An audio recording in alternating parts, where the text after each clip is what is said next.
those three right there. There You go. That's the same. That's our same handout. That's the right same one. It's right back there. Yeah, I don't want to dig it out of the box. So do you really want to do this? Whoever really wants to do this, but it's like it's time to help people understand a little bit about what we do and how we're trying to provide balance between the endpoints. Okay. All right. Okay. All right. So buckle up. All right. Here we go. But we're going to do it in English, right? Mostly. So that was a dig at me. Okay. Yeah. We'll do it in English. I'm in like people in words people can understand. In words people can understand. Yes, we will give that a whirl. Layman's terms. Good. Welcome back, everybody. Yeah, welcome back. What's up, everybody? Corey Singletary with the Citizens Utility Board. Alongside me is Tom Content, Citizens Utility Board. Tom and I decided we've been kicking around this topic for a while, and so we'll just get right into it. Today's the day to talk about net metering, or at least to start talking about net metering, and I will say net metering and the future of rates for customers who own their own generation as well as storage and other whatever new cool stuff that we can't even think of right now. Exactly. Rooftop solar is getting more popular, but where does it go from here, and what does it mean for the customers who have it and the customers who don't? Yep.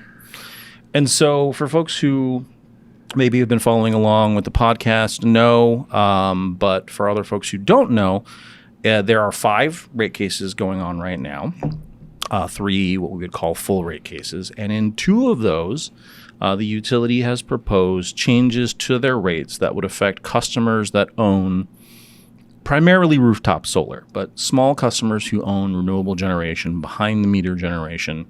Talking primarily residential customers and maybe some small business customers. And what their proposal would do would be, the critics would say would end traditional net metering and would replace it with something new. And I don't know, is net metering clear enough, or do we need to lay some foundation there on net metering? Just one more sentence of foundation. All right. So net metering, and feel free to, this is 13 years of pent up frustration with this issue for me in this industry. So I think your role in this conversation today is to jump in with any questions, any clarifications, stuff that doesn't make sense to you, because if it doesn't make sense to you, it doesn't make sense to me, it won't make sense to everybody else. Yeah, definitely won't make sense to other people. So, net metering is sort of the traditional old school way that customers who own, say, rooftop solar would have the generation accounted for in their rates. And actually, if you go back far enough, the way that it would work was you would, if you put solar on during those times when the sun was shining and your panels were generating and it was generating more than you were using at that time, your meter could actually spin backwards. For those who remember the old electromechanical meters with the little dial that would turn. And so the simplest way to think of net metering is under net metering, if you had your own generation, then your meter could go forward and backwards. Right. Talk about putting power back into people's hands, right? Yeah. So that was the idea. And, that was, in my view, part of it was related a little bit to the policy at the time. A lot of this was driven by federal policy, PURPA, that was looking to try to facilitate customer-owned generation, customer-owned renewable generation in particular, being installed on the system. But also a lot of it was a function of, literally, like I said, the meters that we had at the time. You sent a meter tech to go out there and pull a ratchet from out of the meter so the meter could actually spin backwards. And what that meant was, under net metering at the end of the month, that sloshing back and forth over the course of the month, when they read your meter and they compared it to the meter read from the month before. Sometimes it was spinning forward, sometimes backward. Correct. So sometimes at the end of the month, when they read your meter was, you had more usage, more net usage than you had the month before, and sometimes you had rolled the meter backwards, and so there were months when you would pay the utility, when you pay the utility, and there are months when the customer would essentially get paid for being a net generator during that period. But that's all over the course of a month. So that sloshing back and forth, that accounting for that generation, was only really measured once a month. Right. And it's simple. It's easy to understand, right? You and I can understand, well, you can roll the meter backwards. It's like rolling the odometer backwards on the car. And utilities had incentives, or the rates were incentivizing solar as well. The rates arguably were incentivizing solar. If you got, for every kilowatt hour of energy you put back on the grid, the same amount of money that you paid to pull a kilowatt hour off the grid, that's a strong incentive. And there also, and there still are, incentives to install renewable generation, tax incentives, and things of that nature. And so, but it was a simple rate design, easy for people to understand. And, effectively what that established was the expectation that people, looked at it and said, well, I am owed for any generation that I put on the grid the same amount of money that I pay for any electricity that I use, that the utility delivers. Well, so that was forever ago, right? Decades ago. PURPA was in the 70s. And so, it hasn't been really until the last several years when the cost curve for renewables have come down to the point where it is more of a mainstream product. Right. Still early adopter, but I have solar installer companies going door to door in my neighborhood trying to sell rooftop solar. If that's not a sign that we've reached mainstream product, I don't know what is. We have a bunch of solar in our neighborhood in the Milwaukee area that wasn't there 5 years ago, so we're seeing it. Yeah, it's kind of solar today is where vacuum cleaners were in the 50s or something like that. I don't know. When people would go around and sell rainbow vacuum cleaners. Oh, sure. Encyclopedias. Anyway, it's a simple rate. Like I can't dispute that. But from a technical perspective, those who have a deeper understanding, more nuanced understanding of the electricity system, know that the cost of electricity varies from 1 minute to the next.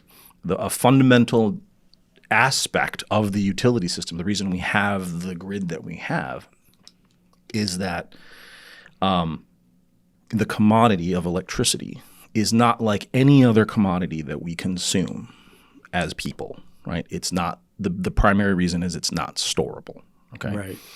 So the utility has to balance from minute to minute, second to second, has to balance supply and demand. That curve as it goes up in the morning, peaks in the middle of the day, traditionally comes down at night when everyone goes to bed and businesses shut down. So your traditional load curve. But during that, there's just constant fluctuations up and down. Every time we turn on a light, turn something off, the refrigerator compressor turns on.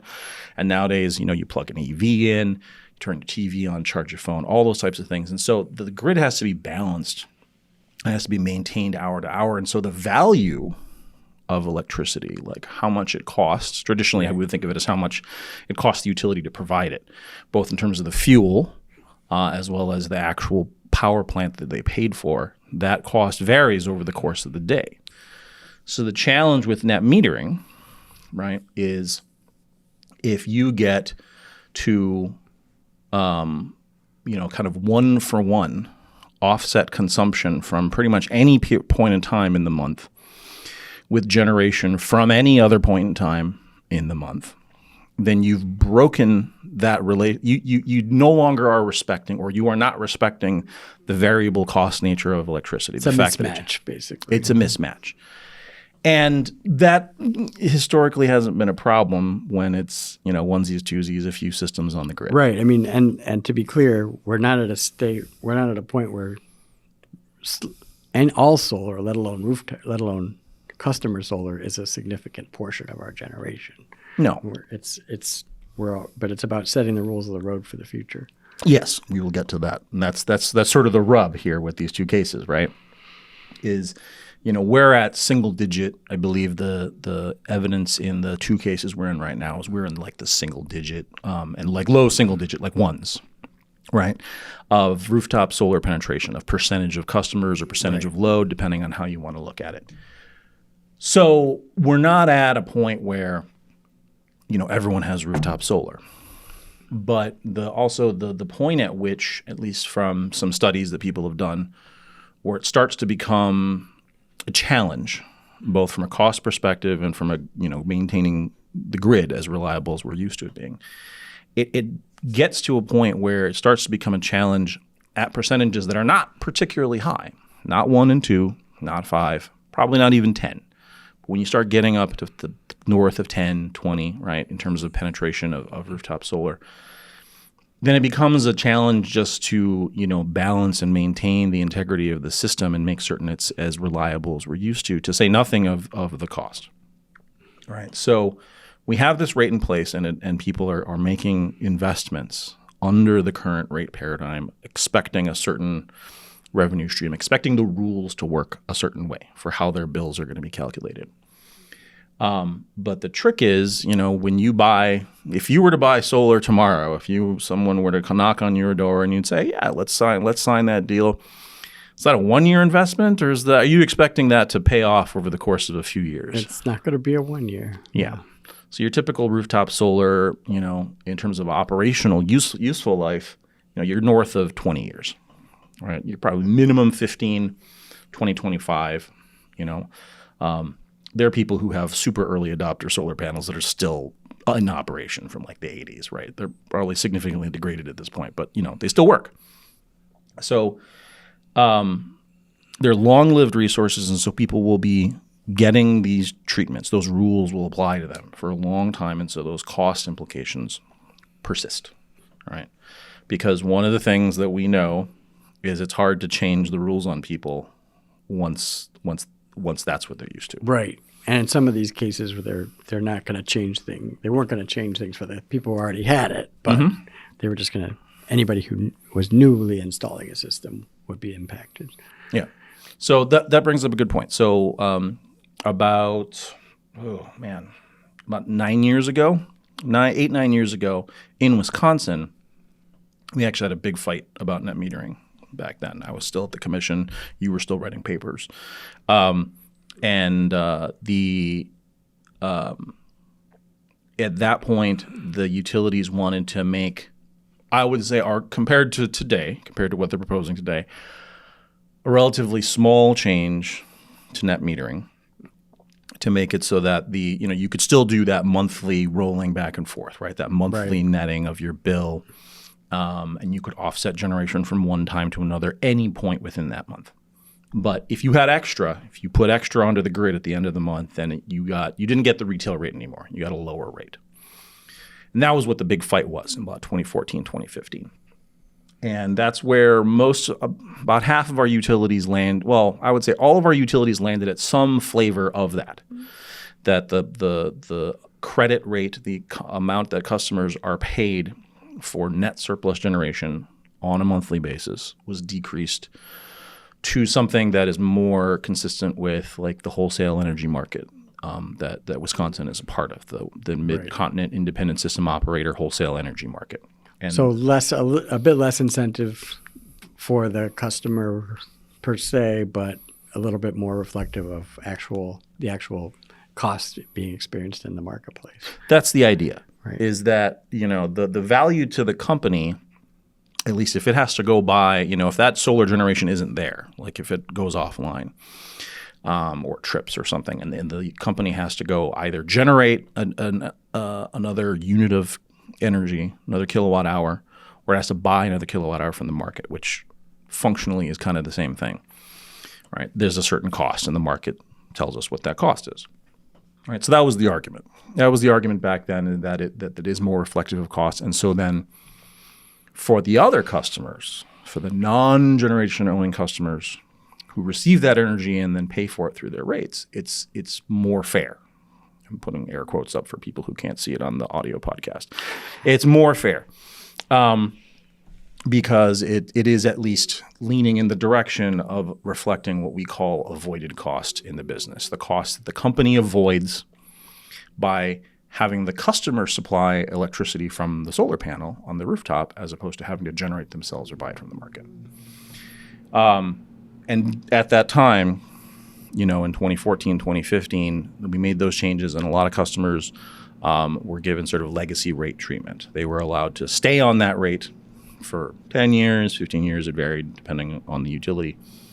And some of those customers are going to start falling off of that here soon. But, we've kind of been through this dance before where we struggle with this challenge of these are rates that affect long-term, long-lived investments made by customers, and customers make those investments based off the rules that are in place at the time, the rates that are in place at the time, with some expectation, whether that expectation is well-founded or not, that expectation that those rules won't change on them. Right. They don't want the rug pulled out from under them, understandably. Yeah. I mean, that's a perfectly reasonable human response to that, right? And I think that's why there was a backlash in a case 3 or 4 years ago when We Energies proposed just a surcharge. Mm-hmm. Solar's basically a solar surcharge, and it's like, well, and that got a lot of pushback because it wasn't,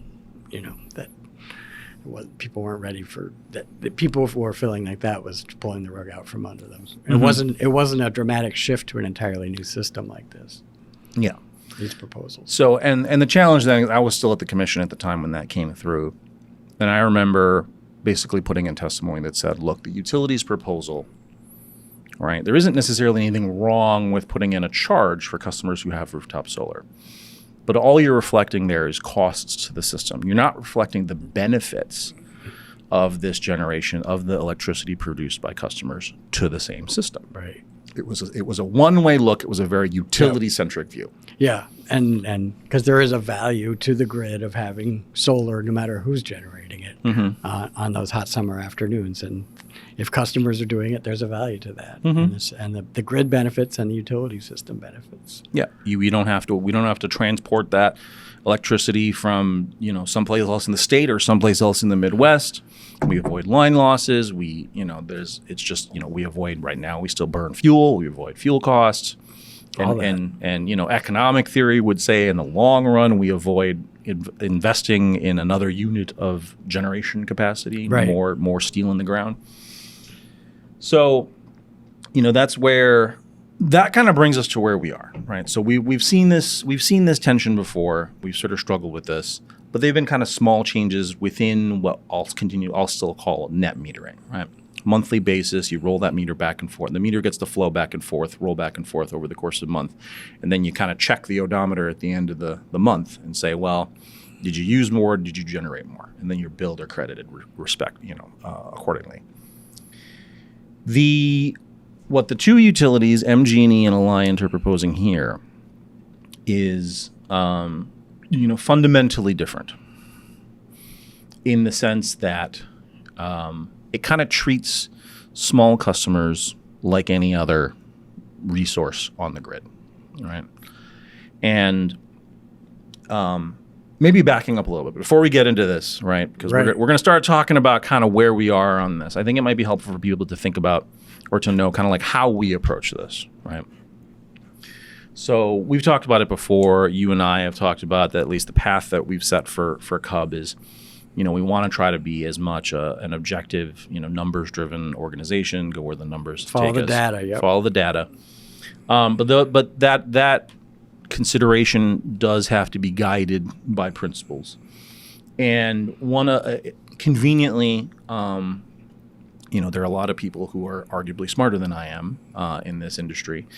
And the folks over at the Regulatory Assistance Project back in 2015 wrote their manual, Smart Rate Design for a Smart Future. Okay? And there's a lot of really cool stuff in that. If you want to go look it up, just bump the mic. If you want to go look that up on the RAP website, you can go take a look at that and read it. It's a little old at this point, but it's still got a lot of good ideas in it. But in that, they articulated 3 principles for modern rate design, which I think really kind of distills it down to the most important things. The first one is, which is related to a separate issue that we get involved with a lot. But the first one is a customer should be able to connect to the grid for no more than the cost of connecting to the grid. What issue does that sound like? It sounds like the fixed charge. Sounds like a fixed charge issue, there right? You go. Okay. So, and it does relate a little bit to unreasonably high fixed charges don't fit in that world. Correct. Principle 2 is customers should pay for grid services and power supply in proportion to how much they use these services and how much power they consume. It's a lot of words. But customers essentially should pay for the utility service based on how much they use the service, right? And then principle 3. So pay when you're a taker and net when you're a netter. Well, you pay for the fact that you are a taker at some parts. Exactly. And then principle 3 is essentially the corollary of that is customers who supply power to the grid should be fairly compensated for the full value of the power they supply. Okay. So, not to oversimplify this business, but like rate making to a certain extent can be distilled down to those 3 things. Which is why I like the fact that they articulated these 3 principles. Yeah. And we'll highlight those on the show notes this time. Yeah, we'll provide a link to on YouTube. We'll provide a link to this in the description, and then in the show notes we'll provide a link to the same paper. But so that's kind of the lens that we look at it through, right? Like if you satisfy all those 3 things, you're in the neighborhood of like fair rates, right? Fairly designed rates. So back to what Power and Light and MGE are proposing. What they're proposing is to take customer rates, and instead of on looking at it on a monthly basis, it's kind of looking at more on a real-time basis, right? It's addressing what I talked about before, that disconnect between the time-varying cost of electricity, time-varying value of electricity, and the rate design. And so in simplistic terms, there would be rates for when you're withdrawing electricity from the grid, right, when you're a taker. Right. And there would be rates for when you are a provider, when you're putting electricity onto the grid. All right.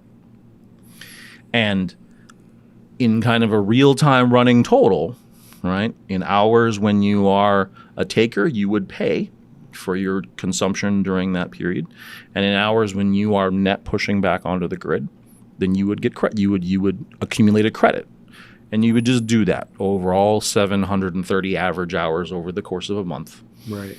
And that would determine what your bill is. Right. In very simplistic terms, both utilities are proposing something along those lines, and we've sort of generalized that, and we called it an inflow-outflow model, right? Because you have an inflow charge.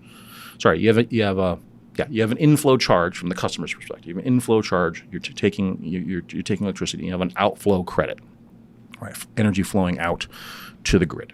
And this is something that's been.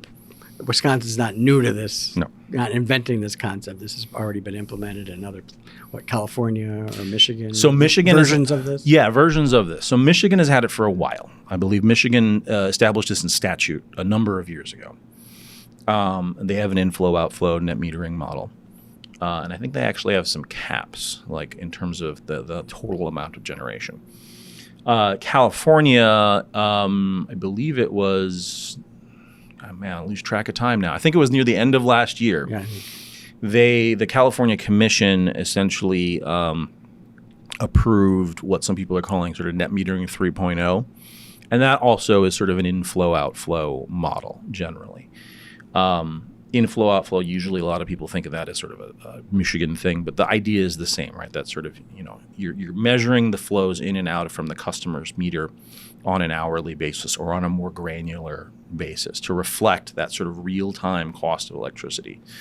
That doesn't mean you're paying like the kind of rates that you have in Illinois, which can literally be real-time rates that are different from 1 hour to the next. You can set these rates in advance, and people can know what they would be, and they could run it on a spreadsheet and all that kind of stuff.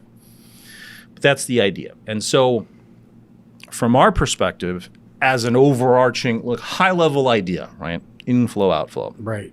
We support that concept because it is consistent with the sort of those second 2 principles that we mentioned before. Mm-hmm. That the customer should pay for the utility services proportional to how much they use them, right? Right. And that they should also be compensated for the power they supply. And that's it. All right, we're done. There you go. No. Matt, you solved all the world's problems. But except it got complicated. Except that numbers matter. Details matter. Devil's in the details, and then we have 2 different proposals. Yes, it always seems to be that case, right? Like the devil's in the details with this stuff. Oh yeah. Yes, there are 2 proposals, and So I'm going to editorialize a little bit here. So Madison Gas and Electric, what they have effectively done is they said, well, maybe backing up a little bit. So the commission last year had some cases where they set rates for customer-owned generation, kind of like this, but for like bigger customers. For the larger systems, For right? the larger systems. Larger behind-the-meter projects. Yeah, behind the meter and front of the meter. And so they set those rates like November or something like that last year. And what MGE's sort of fundamental argument is well, the commission decided what the value to the system is for customer-owned generation in this other case, so let's just apply it to everybody. All right, we'll be fair. That'll be consistent. We'll be consistent. We'll give everyone the same treatment, right?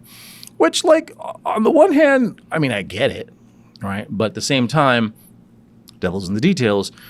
We didn't like where those numbers landed for Madison Gas and Electric. MGE uses I don't want to go way down in the rabbit hole. They use they use a market-based value. They use something based off of the regional market, but they use a value from that market that is low, that doesn't really reflect the fact that these systems will be on the grid for 10, 15, 20, 25 years. It doesn't reflect that long view, right? So from our perspective, it's an insufficient value. It is insufficient. So there's sort of, from our perspective, the devil's in the details, the numbers matter. The structure's fine, the rates under that structure, terrible, okay? And so that's where we're at with MGE. Alliant Energy took a different approach. This is Corey's view. This is not necessarily CUB's view. This is my view. I feel like the Alliant took, I feel it was a little bit more of a good faith effort to try to come up with a new set of rates and a new structure that that did strike a fair balance between the generation owning customers and the non-generation owning customers. They kind of went with a clean sheet, sometimes a little bit to their detriment, but they really thought about it and they came up with a different set of rates.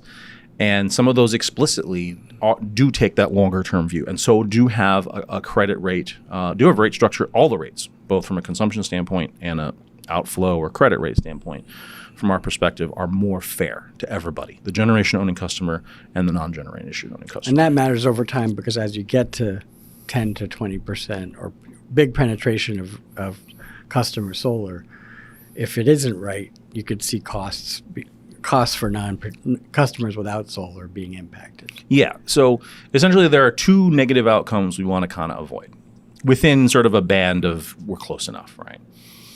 Is we don't want generation owning customers having the bill for generation owning customers in terms of utility costs being paid for by other customers, by customers who don't have generation. Right. And on the flip side, we don't want customers who have their own generation and are providing electricity to the grid and providing valuable grid services to be undercompensated because then essentially the generation owning customer is then paying for other customers. Yeah. So it's about that balance of making certain that everyone's getting, again, the value of the electricity you withdraw from the system is respected and recognized, and the value of the electricity you put on the grid is recognized. And that's particularly important for solar, right? Because solar is there on those days of the year when the system is tightest. At present, yes. There's a whole other conversation we can get into forward-looking resource planning and what it looks like when you have a deeply decarbonated. Jesus, when you have a deeply decarbonized. What are you drinking over there? There is no alcohol in that. Deeply decarbonized system, and you have a lot of solar. But yes, like right now, for example, during the middle of the day, during the hottest times of the day, on average, that solar is going to be there. But conversely, interestingly enough, most people, their own load is not going to be there. True. Right. So, you and I are sitting here during normal business hours. And so if we had solar, we're not offsetting our own usage right now in real time. Right. But we should still get the amount that we're paid by the utility for the electricity we deliver should still reflect the value of providing electricity during the middle of the day, during the peak hours. During the peak hours. Yeah, there's a little bit of a wrinkle in that there's a secondary peak in the evening, and solar pushes down on that midday peak. But that evening peak when everybody goes home and starts cooking dinner and watches TV or whatever the case might be, that peak is generally outside of the band of Checking all their devices. Yeah, well, that's outside the band of what solar covers, and so that's a whole other conversation. But anyway, so devil's in the details. So we were generally we did not object to power and lights, and arguably we actually kind of support it because of all of the different paths you could take. It's kind of the closest to what we would prefer. We do have some problems with. We thought there were some omissions from how they calculated the rates. We thought that it didn't fully reflect the value to the grid. And we thought there was some stuff that the commission should add if they approved the rate. But it's a good starting point. It was actually, I would argue, about 90% of the way there. Clean sheet proposal. Yeah. And that actually bit them a little bit because it was sort of like you put a rate analyst like me or the utilities rate analyst down and say kind of clean sheet, like how would you design this? And it was a little bit of a wonky exercise. And so I'm going to have questions about the wonkiness, so we'll get to that. Yeah, but it was a little complicated, and that was one of the critiques and complaints by the other interveners is that it's a very complicated structure. It's very complicated and might be hard for customers to understand. I do want to back up. So MGEs, they did the whole let's just tie it to the parallel generation rates. They did include in their proposal a $200 per kilowatt, basically a $200 per unit of generation upfront credit. Upfront credit, that's right. They did offer that, but there were some provisos and some limitations and some caveats, and it wasn't just if you install generation, you get $200 per kilowatt. It was and it wasn't really cost based. It was kind of it was arguably, I think what the company did, this is my guess, is what the company did is they looked at it and said, well, what's the bill impact to customers if we switch them to the parallel generation rates? And let's offset that. Let's try to offset some of that. Right. Which is a way to do it. That's an approach. All right. Yeah. So that's kind of where that kind of brings us to today. We've had the rate cases. We've had all the testimony anyway, for Madison Gas and Electric, for Alliant. We've put all the testimonies in there. We're actually finishing up by the time this goes out. All the initial briefs for both of those utilities will be out, so our positions will be out there. All the testimonies out there. But we're kind of in two different places for the two utilities, because when we go back to again those three rate making principles, one utility's proposal kind of is consistent with those rate making principles, and the other, from our perspective, isn't. But the challenging part for us, which is why I joked with you as to whether or not you really wanted to have the conversation today, is that puts us on the side of supporting something that is not traditional net metering, which some people have really strong feelings about. Right, exactly. And so if somebody is looking at the Alliant proposal, assuming it gets passed, and they've made it this far into the podcast and they're trying to figure out if it's a good deal for them, the first takeaway they're going to have after listening to us is, gee, this sounds pretty complicated. And so how are they going to know if it's a good deal for them? How does it get boiled down for somebody who wants to install solar in 2024 or 2025? Yeah. So, I'm sympathetic to the arguments that the interveners made, that it's more complicated, right? And if you're the kind of customer that every month is going to sit down with a spreadsheet and be like, well, am I getting a good value here, right? And you're really going to monitor this kind of real time every month, it's going to be probably tricky for you. But if you're a customer, let's say the Alliant proposal goes through, and if it does, I'm hoping that it goes through with some of the modifications that we propose. Right. But even today, under traditional net metering or some version of traditional net metering, customers don't go walk down this path alone. Their developer, their solar developer, helps you with that process. Right. Gives you an estimated payback. They give you estimated payback. They give you an estimated internal rate of return, however you want to look at it. They look at how much electricity you normally use. They look at how much, what the performance of a particular size system is. They look at what utility you're on and what rates you're under. They look at the available rate programs for customer-owned generation. And they do the math. And they project that out. And they say, well, this is about what it would be. The job for those installers will get harder, right? Because in order to do an analysis for a single year, you need 8,760 data points every hour in the year. And you need to then sort of project that out over some long-term time horizon, right? But I feel like that's sort of that's going to be an initial teething problem for the industry. I'm happy to have a debate as to whether or not that's true, but from my perspective, right, once you develop the spreadsheet or whatever to do that analysis, and assuming you can get the data, then it's a plug and chug exercise, and you're still providing the customer with the same thing. Estimated over some period of time, this is what your return will be. Right. And I would argue, if you are a scrupulous developer, that you shouldn't be guaranteeing a number. You should be telling people, well, within some range, right? Right. Your return will be like about and this you should long. be disclosing what your assumptions are of, what your forecast of future rates would be. Yes. What all those assumptions. All those types of things, right? So the upfront math is a little harder. And so to that point, the utility has actually proposed, it laid in the process, Alliant anyway, has proposed to delay the implementation of this new rate until the middle of 2024 instead of January 1 of 2024. They've also proposed to keep the current net metering rate open until, if I remember correctly, the end of 2025. So there would actually be two rates open during that period of time so people could pick.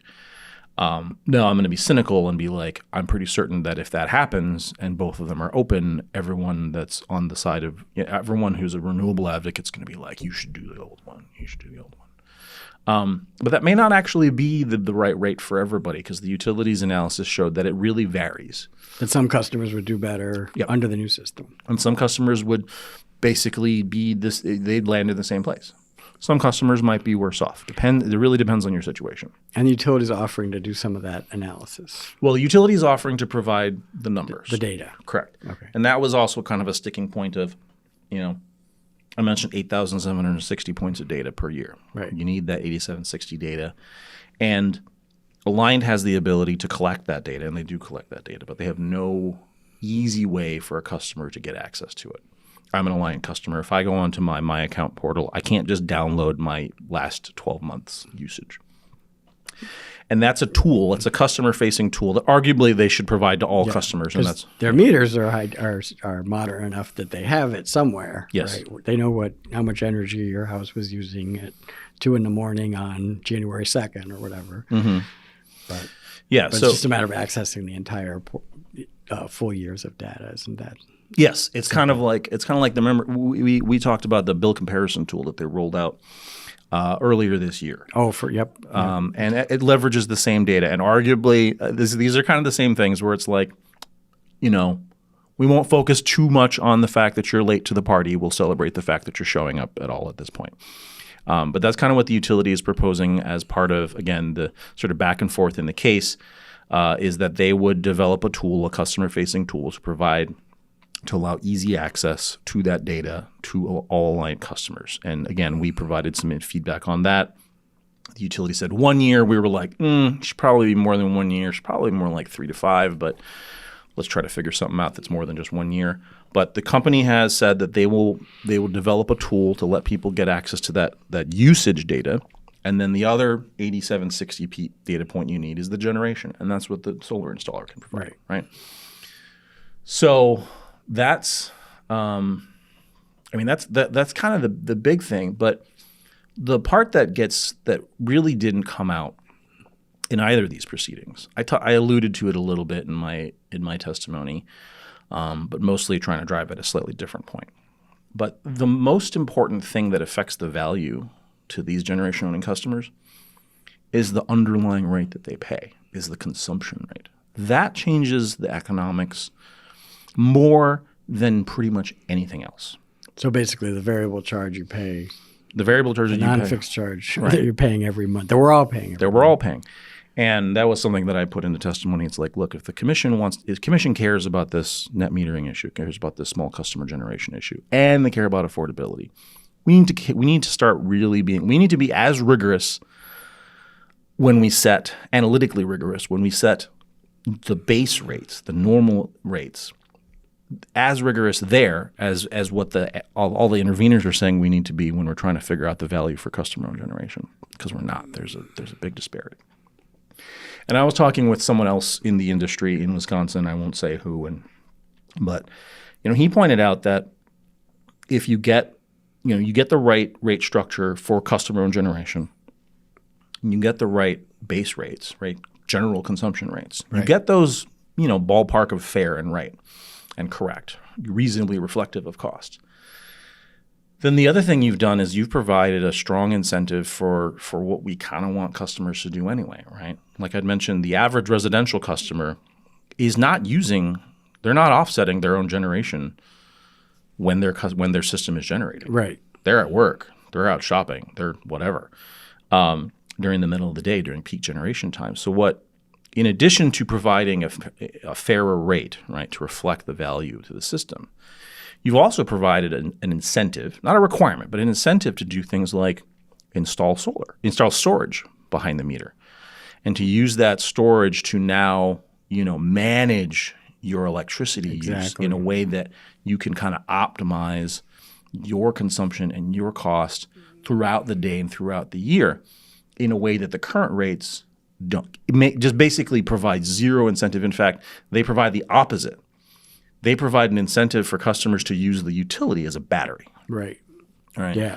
So it doesn't require that people go out and make that extra investment, but it provides a financial incentive that if people wanted to do that, it's an even better under a more modern rate structure. Okay. It's a better deal. Whereas right now, like I actually called up a solar installer like 2 years ago and be like, so what's the deal with you guys in rooftop solar and battery paired systems? And they're like, we can do it. Why would you do that? Makes no sense. But I know when talking to some folks, a significant share. I don't know if it's half yet, but a significant share of new solar installations are starting to include storage, and that was something I was going to ask: is how much is home energy storage? All these, whether it's Tesla or Generac or whichever company, how much is that changing the dynamic and the value proposition for people to actually move toward generating their own power? I mean, I'm not. Neither of us work in that industry, right? Right. But what can be fairly said is we're seeing the same kind of cost declines in the storage industry, so storage technology field and marketplace, as we saw with solar. Solar, the year-over-year gains now we're not flatline. But we're not seeing the huge drops that we saw. It was a huge drop for a while there. Now it's kind of stabilized, and now actually sometimes the costs go up if costs from supply chain or labor shortages for installers. Like the soft costs have actually become a huge part of solar installations. But we're seeing that installed cost, that technology cost for storage come down. And that's part of that. That's the other part, and we touched on it before. The other part of why we think that moving to some post-net metering rate structure, something that reflects the variable cost and value of electricity over time throughout the day, throughout the year, is important because not only does it allow you to strike the right balance between generation-owning customers and non-generation-owning customers, it allows for you to integrate new technologies in a way that doesn't require you to go in 5 years and go, oh, now we got to think about storage. Now we need a whole new set of rates. Right. You set a set of rates that are flexible, that reflect the costs and values on the system in a way that's sensible. And then it's flexible and it accommodates new technologies like storage or maybe other things that we're not aware of. Great. I mean, that's good. And then what does certainly if nothing were to change, or if you don't see this as a huge disincentive to stop, for people to install solar, because the tax credits are now extended for 10 years thanks to the Inflation Reduction Act. So people are still going to see a payback. I mean, I think that the rates matter. Okay, right. So theoretically, you could see different impacts. Like if the proposals brought by the two companies, MGE and Alliant, were approved by the commission essentially as they sit today. As they sit now, okay. All right, and I'm going to include the sort of 11th hour modifications that Alliant has offered up. Right. Right. If they were approved generally as proposed today, Right. You might see different impacts in sort of the Madison area versus the Alliant's broader, their big service territory in Wisconsin, in terms of the number of customer, maybe per capita or whatever, that do rooftop solar. But admittedly, there are a lot of other things to think about too. Is Madison is a different market, and we've actually had a lot of solar up to this point anyway. And so, how much untapped market is there? We're a very urban area. How many people without tree cover do you have? That kind of stuff. But anyway, you could conceivably say, well, we might see different impacts. That said, I was talking with someone, and admittedly, this is a view that maybe leans a little more towards the utility perspective. We talked about where this framework has been used in other places. And Michigan's had this on the books for years. People still install solar in Michigan, right? Maybe it's not as fast as the advocates in that space want. And stepping back, taking my CUB hat off, just being like, if one thinks that customer-owned generation is a vital path to decarbonizing our economy and trying to stave off, the severe effects of climate change, right? If you put that hat on, right, then I could see, well, okay, maybe it's not stopping rooftop solar, but maybe it's not growing as fast as it could. Right. It's if you're looking for an all of the above decarbonization strategy. Yeah. So there's a lot of different ways. There's a lot of different lenses to look at this through. But I don't think there's any evidence out there that suggests that either of these proposals would kill rooftop solar installations, like just period. Like no one would ever install a rooftop solar system anymore. Yeah, no, fundamentally it comes back to fairness to both sets of customers and balance. Yeah. And the tricky part, and it's rough to not tell individual customers this, but when we have conversations with advocates in the renewable space, it's like, look, we believe that absolutely customers that own generation are entitled to rates that fairly represent the value of the electricity they're bringing to the grid. Right. What they are not entitled to is a winner project. You know what I mean? They're not entitled to the economics of a project that they want to build being in the money. And there's a distinction, right? Not everyone is entitled to a rooftop solar system if it comes necessarily on the backs of other people. Arguably that's a public policy decision to some degree, but from in this sort of economic regulation universe that we operate in, that's kind of the line that we have to draw. Is like, look, we want to make certain the rules are fair for you, but if installing a rooftop solar system for you or installing solar on your property is just a dog in terms of how the numbers shake out. That's how it shakes out, man. That's what the math showed. Yeah. But then on the other hand, jumping back from these cases, we're supporting solar, a change that would actually increase solar penetration, which would be the third party solar. I mean, and again, allowing people to lease their own panels instead of just pay up front. Correct. That's kind of just what I mentioned. Is we think that the rules should be fair. Right. This is about setting the rules in terms of rates in a way that's fair to everybody. Rooftop solar is another one. Expanding community solar is another one, right? Yep. Whether it's owned by the utilities or other folks, allowing different pathways into this space for people to invest in the renewable energy transition if they so choose to do so.